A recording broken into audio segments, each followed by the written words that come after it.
এই প্রাণ কোম্পানির বর্জ্যের জন্য উসমানপুরের মানুষ কতটা কষ্টের মাঝে আছে কিভাবে আপনাদেরকে আমি বুঝিয়ে বলবো। এই পবিত্র রমজান মাসে উসমানপুরের বেশি সংখ্যক মানুষই মুসলিম সম্প্রদায়ের, তারা কি রোজা রাখবে না?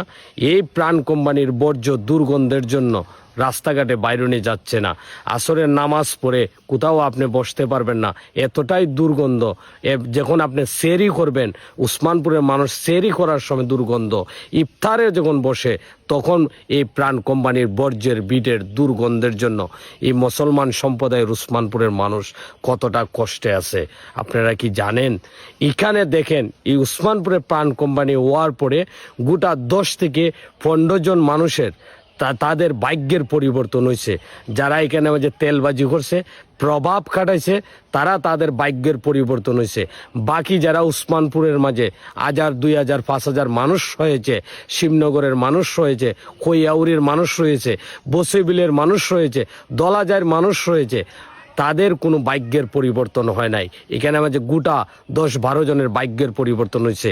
যারা আঙ্গুল ফুলে কলা গাছ হয়েছে, এই প্রাণ কোম্পানি আসার পরে যারা আজকে হাজার হাজার টাকা, লক্ষ লক্ষ টাকা তারা আতাইতেছে, তারা যে কোনো কৌশল করে উসমানপুরের মানুষকে মিসগাইড করে তারা এইগুলা করে। কিছু মানুষ আঙ্গুল ফুলে কলা গাছ হয়েছে। কোম্পানির যদি সমস্যা হয়, রাস্তায় দাঁড়াইলে এলাকার কিছু প্রভাবশালী মানুষ গিয়া এখানে মাঝে তাদের নিজেদের প্রভাব কাটায়। আমি বিশেষভাবে আমাদের মাধবপুর চুনারগড় আসনের সম্মানিত এমপি সৈয়দ মোহাম্মদ ফয়সল সাহেবের দৃষ্টি আকর্ষণ করব। মাননীয় এমপি সাহেব, বিগত সরকারের আমলে এই প্রজেক্টটা শুরু হয়েছিল। এই প্রজেক্টটা উসমানপুরের মানুষের কোনো কাজে আসে নাই। তাদেরকে যে আশ্বাস দেওয়া হয়েছিল এখানে মাঝে তারা কি করবে, তারা এখানে কর্মস্থলের ব্যবস্থা করবে। মাননীয় এমপি সাহেব, আপনাকে বিনয়ের সাথে আমি বলতে চাই, আপনি নিজে এসে এখানে ভিজিট করে যান। এখানে উসমানপুরের কোনো মানুষের কর্মস্থল হয় নাই, গাজীপুরের মানুষের কর্মস্থল হয় নাই। এখানের মাঝে কিছু স্বার্থনিশী কিছু মানুষ রয়েছে, তাদের কর্মস্থল হয়েছে, যে কারণে তারাই তাদের কর্মস্থল হয়েছে, অন্য কোনো মানুষের কর্মস্থল হয় নাই। মাননীয় এমপি সাহেবের আমি বিনয়ের সাথে অনুরোধ করে বলতে চাই, মাননীয় এমপি সাহেব, এই উসমানপুরের যে প্রাইমারি স্কুলটা রয়েছে, যেখানে আপনার বুট সেন্টারের ছিল, এই জায়গাতে বুট হয়েছে, আপনি বিশেষ করে ওই জায়গাটায় আসবেন, আর সেই জায়গাটা আপনি দেখে যাবেন যে উসমানপুরের মানুষ এখানে যে প্রাইমারি স্কুলটা রয়েছে, কোমলমতি যে শিশু বাচ্চারা রয়েছে, এই শিশু বাচ্চারা এই ছোটো বয়সে তাদের এই দুর্গন্ধে তাদের লাঞ্চের সমস্যা হবে, চৌকের সমস্যা হবে, তাদের বডিতে সমস্যা হবে। এই বয়স্ক মানুষগুলোতে যে কোনো টাইম চলে যাবে পৃথিবী ছেড়ে। এই যে তরুণ বাচ্চারা, এই যে যুবক বাচ্চারা, এই যে তরুণ প্রজন্ম, এই প্রজন্মে তো মাননীয় এমপি সাহেব এই প্রাণ কোম্পানির বর্জ্যের দুর্গন্ধের জন্য তাদের লাংস এবং কিডনি দুর্বল হওয়ার সম্ভাবনা রয়েছে।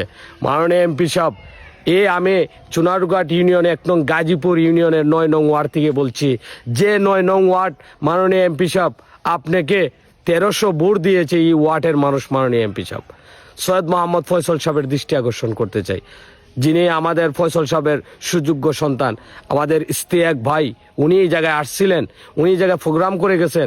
আমি অনুরোধ করব, আপনি তো মেল ইন্ডাস্ট্রি চালান, আপনি তো জানেন একটা গ্রামের ভিতরে এরকমভাবে বর্জ্য আবর্জনা রাখার কোনো সুযোগ নাই। পরিবেশ যারা বিজ্ঞানী রয়েছেন, পরিবেশ অধিদপ্তর যারা রয়েছে, তারা কিভাবে একটা গ্রামের ভিতরে, একটা বসত বাড়ির ভিতরে তারা এই ছাড়পত্র দেয়? পরিবেশ বিজ্ঞানী, আমি জানি না আসলে এটা কিভাবে, এটা আশ্চর্যজনকভাবে একটা গ্রামের ভিতরে একটা মানুষের যে বসত বাড়ির ভিতরে পরিবেশ অধিদপ্তর থেকে কিভাবে ছাড়পত্রটা দিল। মাননীয় এমপি সাহেব, আপনাকে বিনয়ের সাথে অনুরোধ করতে চাই, এই 9 নং, আমি যে উসমানপুরের কথা বলছি, এই 9 নং ওয়ার্ডের মানুষ আপনাকে 1300 ভোট দিয়েছে। উসমানপুরের মানুষ 637টা ভোট দিয়েছে আপনাকে। দুধপাতিলের মানুষ 660টা ভোট দিয়েছে। মাননীয় এমপি সাহেব, বিগত সরকারের আমলে তারা এখানে এই প্রজেক্ট তৈরি করছিল, যে প্রজেক্টে উসমানপুরের মানুষের কর্মস্থল হয় নাই, গাজীপুরের মানুষের কর্মস্থল হয় নাই। তারা ফাঁকা আওয়াজ দিয়ে এখানের মাঝে 10 থেকে 15 জন মানুষ তারা ছাত্র হাসিল করছে, তারা আঙ্গুল ফুলে মাননীয় এমপি সাহেব তারা কলা গাছ হয়ে গেছে।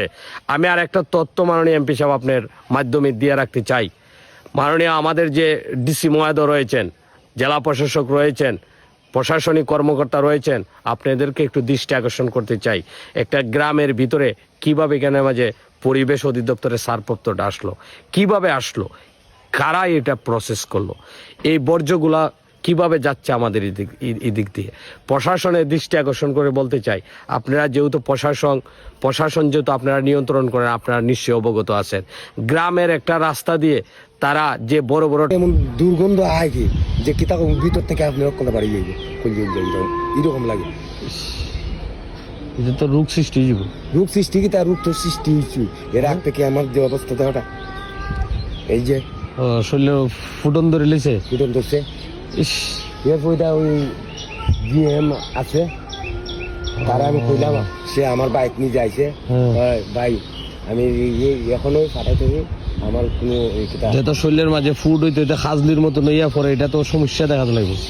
এরপর এটা গন্ধটা বন্ধ হলে আমরা খুব ভালো হয়, আমরা খুব এটা মানুষের বাচ্চা কাচ্চা লিগে খুব ভালো হয় আর কি। বেশি গন্ধ, বেশি গন্ধ, বাচ্চারা তো এই রাস্তা দিয়ে এই রাস্তা দিয়ে আওয়া যাওয়া করে, স্কুল আসা যাওয়া করে, গন্ধটা এরা ব্যবসা করো কিন্তু গন্ধটা বন্ধ গন্ধটা বন্ধ হইতো, এটার লেগে তো আমরা সমস্যা সমস্যা